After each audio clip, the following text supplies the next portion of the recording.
দুই বোনের বাদরামি। চুটকি চুটকি।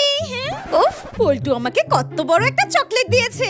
আমাকেও একটু চকলেট দে দিদি। আমার চকলেট তোকে দেবো কেন?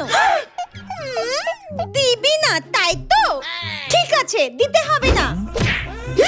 আমি পড়তে বসবো, তুই টিভি সাউন্ডটাকে আস্তে কর। হ্যাঁ, আমার কিন্তু ফেভারিট শো হচ্ছে বলে দিলাম, একদম নাটক করবি না।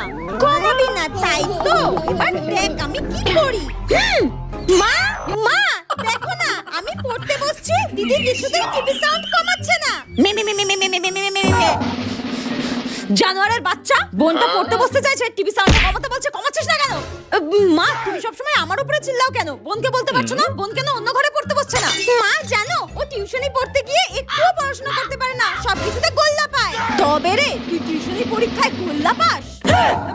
এই রে, দাঁড়াও মা, আমি তোমাকে প্রমাণ দিচ্ছি। ওকে একটা সহজ প্রশ্নের উত্তর জিজ্ঞাসা